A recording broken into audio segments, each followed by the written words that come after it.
വരട്ടെ നബി സല്ലല്ലാഹു അലൈഹി വസല്ലം തങ്ങള് സഹാബത്തിനോട് ചോദിക്കുന്നു, സഹാബാ എന്തു ചെയ്യണം സഹാബാ? അപ്പോഴാണ് സിദ്ദീഖുൽ അക്ബർ തങ്ങൾ പറയുന്നു, യാ റസൂലല്ലാഹ്, നമ്മളുടെ പുറപ്പാട് ഉംറയ്ക്കു തന്നെ. ആയുധം വേണ്ട, സായുധ സേന വേണ്ട.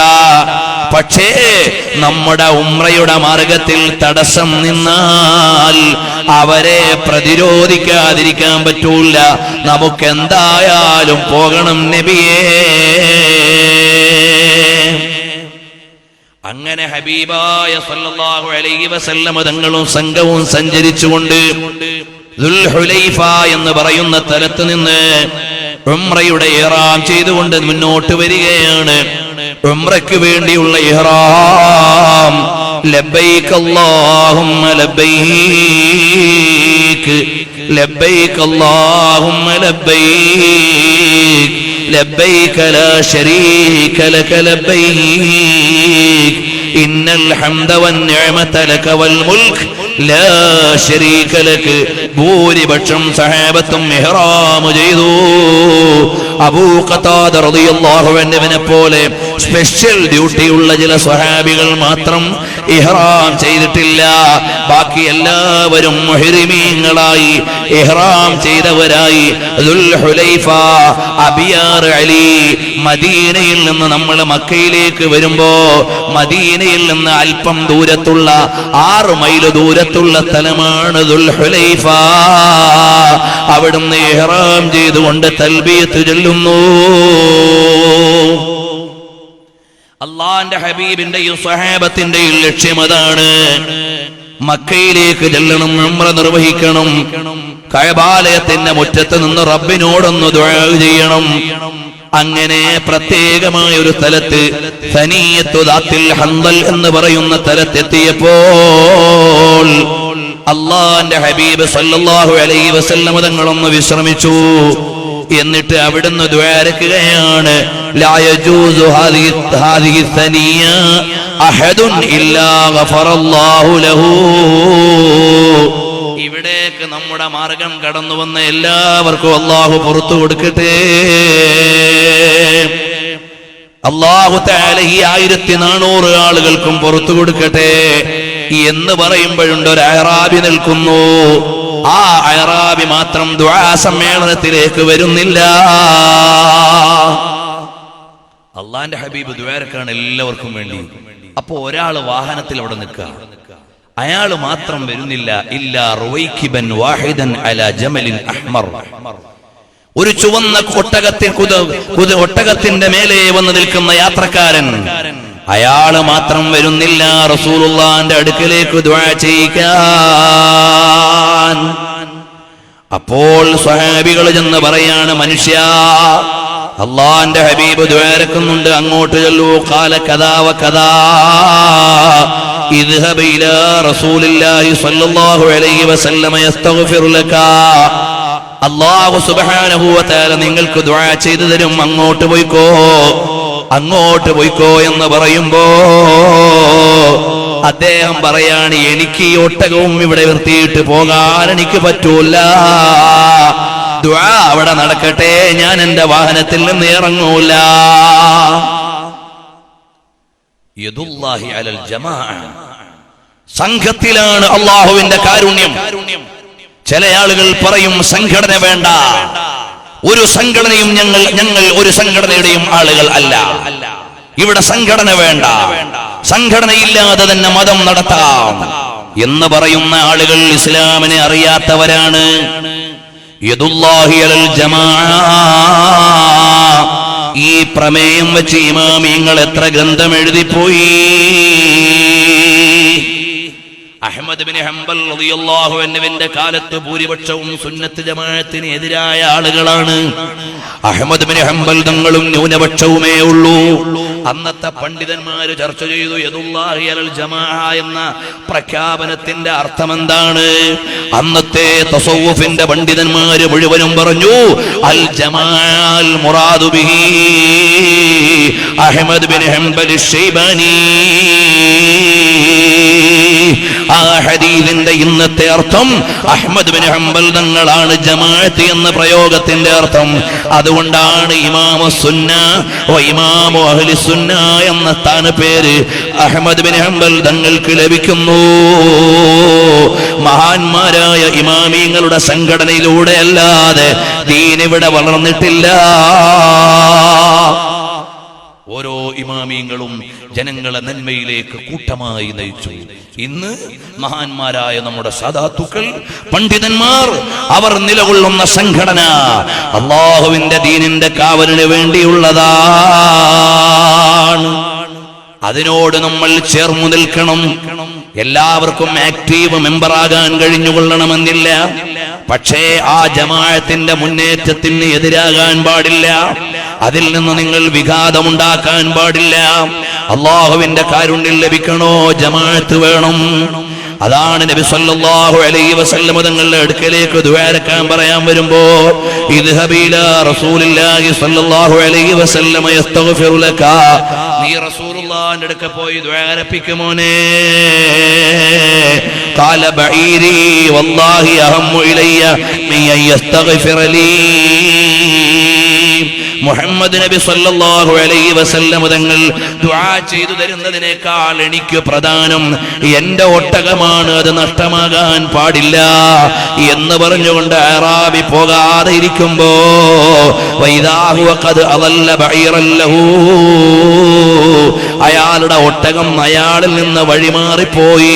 ഇയാൾ എവിടെയോ കിടന്ന് ചത്തിട്ട് ജന്തുക്കൾ അയാളെ കടിച്ചു തിന്നുപോയി.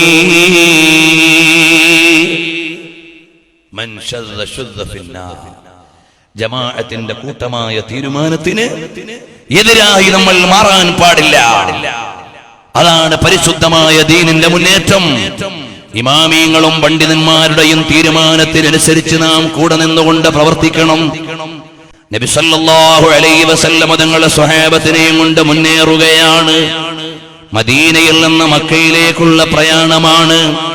വിജയം വരിക്കുമെന്ന് സ്വപ്നം കണ്ടതാണ്. സ്വപ്നത്തിന്റെ പുലർച്ച പ്രതീക്ഷിക്കുകയാണ്. അപ്പോഴേക്ക് മക്കയിലേക്ക് വിവരമറിഞ്ഞു.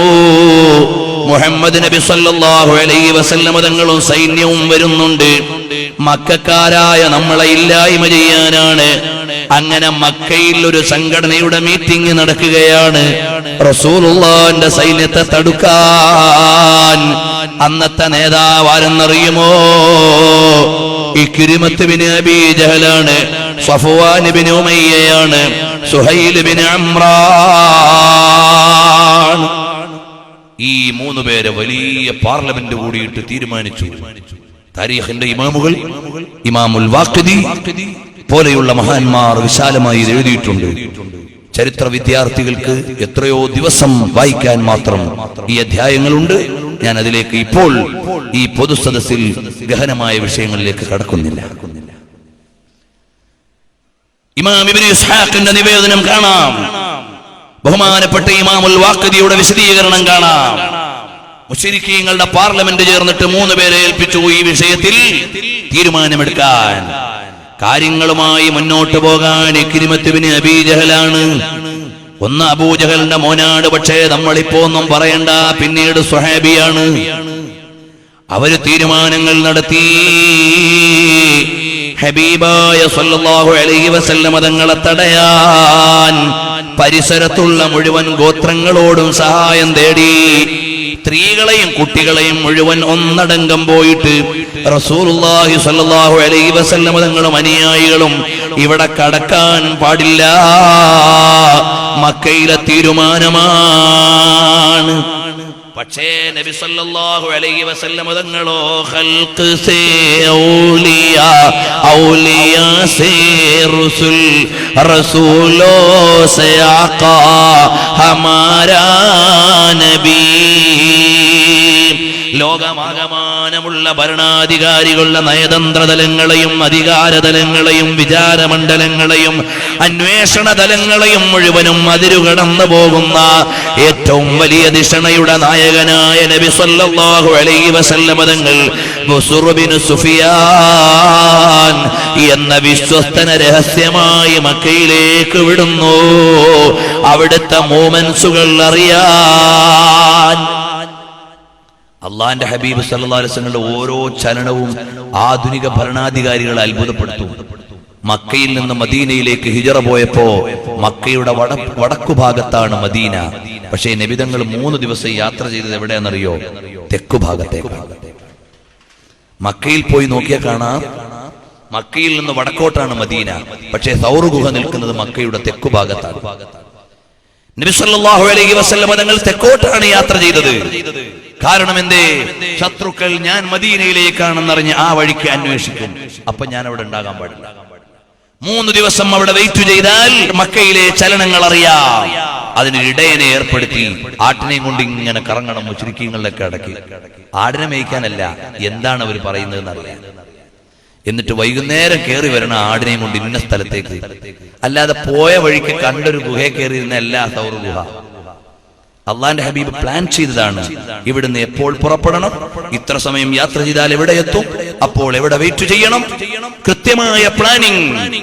എന്നിട്ട് പറഞ്ഞു, മോനെ, ആട്ടിനെയും കൊണ്ട് നടക്കുന്ന ഇടയനോട് പറഞ്ഞു, മക്കയിലെ വർത്തമാനങ്ങളെല്ലാം കേട്ടിട്ട് വൈകുന്നേരം വരണം.